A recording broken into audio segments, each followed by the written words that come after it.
So let's do the future of Christianity in the United States. The atheist and agnostic population has grown a lot.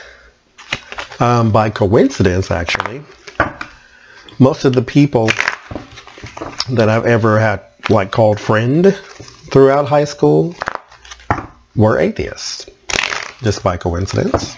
And I was Christian at the time. Didn't bother me none, because I was secure in my own faith, so you don't have to believe the way I believe, because we're not sitting around talking about God and religion. So what's the point of having that as some sort of awful thing in our relationship? So anyway, what is the future of Christianity in America? The United States. Americans speak as though they own America. North America has 3 countries in it. Everyone in those 3 countries are American. 2, 3, 4, 5, 6, 7, 8, 9, 10. What is the future of Christianity in America? The United States. The sun. This is one of 2 things. This is either positivity or illumination. So let's see. The magician. I think it's illumination, because there's your, well, this could be skills or casting shadows. So let's see. Ace of water. A new emotional start.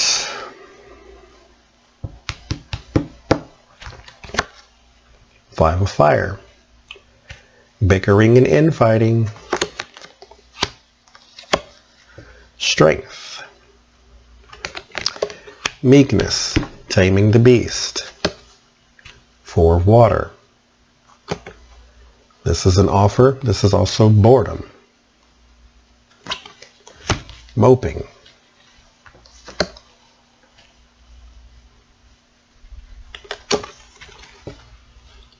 7 of water is confusion. That's in the fear. 2 of earth. Balancing in a chaotic environment. Someone is coming for your throat, Christian world. Judgment. How fitting. And patience.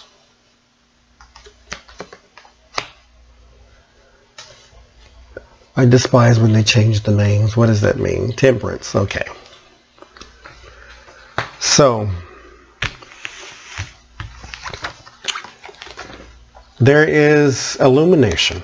There is the sun. There is positivity and joy. Confirmation. There is the magician. You have the skills you need to cast the shadows. Right? That's where we are. Positivity and joy. Jesus is light. Casting shadows. The world of religion.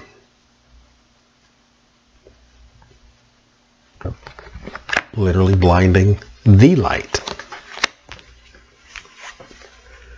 There's a new emotional interest. Emotional interest in what? Dismantling. From within. This is going on now. The church is undergoing a transformation. There is a pastor who is beloved by many, including me. His name is Dewey, I think Dewey Smith, or Pastor E. Dewey, or something to that effect. And he gave a scathing rebuke of people who have something nasty to say about gays. And he stood up in his church, in his pulpit, saying he used to have those thoughts too about oh, being homosexual is deviant and wrong. And then something along the lines came to him and said, wait, those are people. You're talking about people that way. You are a shepherd of people. Don't talk about God's creation like you made it. He said someone, a mentor of his, after he had this whole gay people are deviant thought into his head, he found out that the mentor of his was a hermaphrodite, having both genitalia. What do you call that? He was born that way. So if your mentor can just be a person, then that means everybody else is too. This is a growing trend, however, in the religious world. Acceptance, not just gay, but acceptance, period. This is not the house that beats you up. This is the house of worship. And so there is a growing trend for that. So this is where the dismantling comes. It is met by a resistance, but it is also tamed by a meekness. I don't think people are trying to burn down the doors of the church. They gently knock and you let them in. They change it from the inside. Then there is an offer. There is a stubbornness, but there is an offer. Let us just talk about God. God and love. Let's not talk about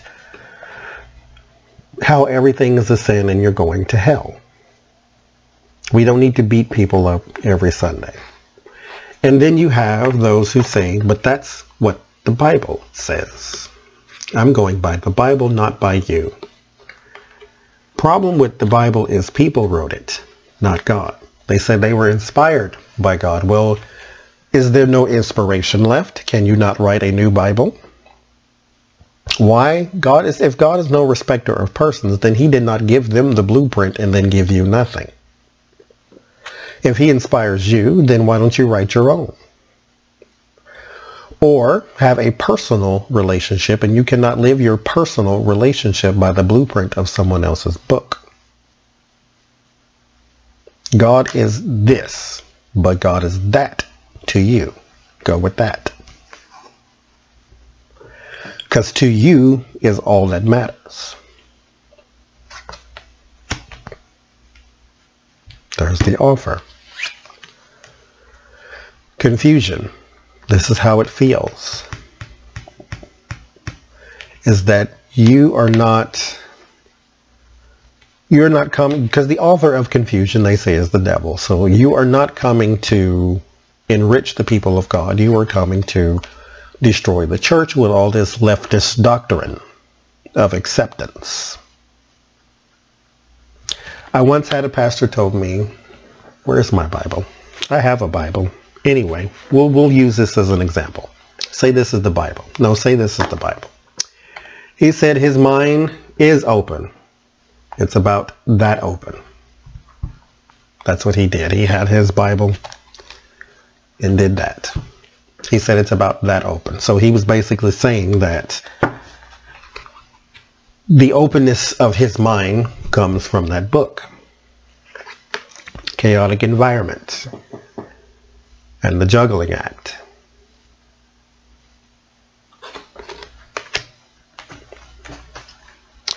And then the rebirth, judgment.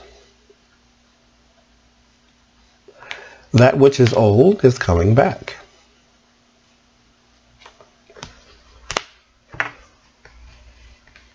Temperance. So, not a whole lot changed. He had one side casting the illusions, had another side trying to shake it up, another side saying, let's offer. I have meekness, I have temperance. Another side saying, no, You're causing confusion. You're causing chaos. And then the rebirth of the old, and then temperance. Temperance is a compromise. So nothing really changed. We are where we started. Where some churches are going to be, and then some churches are not. Where some churches are going to say all are welcomed, and then some are going to say, if you don't live by these in particular rules, you are out. Now, here's the thing with church hurt. When you go to church and get your feelings hurt, and then you no longer like it. There's people in temptation. So anyway, here's the thing with churches and church hurt. There was a story. A man goes to church. It's a very nice church. And, you know, he sees the church. It's very nice. I'm going to go in. I'm going to sit at the back because I'm new. I'm not very comfortable. So I'm going to sit back and see what happens. And so he's sitting there. He's got a t-shirt, blue jeans, because that's all he has. And everybody else is kind of, you know, dressed to the nines, as they say. They look very nice, as you do when you go to church, or as you try when you go to church. And right before these services start, someone goes up to him. And, you know, he's a little nervous, got some apprehension because he's new there. They lean in and they say, I'm sorry, but we're going to need you to leave because you don't have on a suit. He doesn't dress the part of a Christian. He doesn't look nice. He's not dressed to the nines like everyone else. He goes outside. He feels rejected. He has some tears in his eyes. And he's not a stranger to God, so therefore he asks God, what in the world? Why did that just happen to me? I thought this was a house of worship. I don't understand. I feel awful. And then God says to the man, don't worry. They won't let me in either.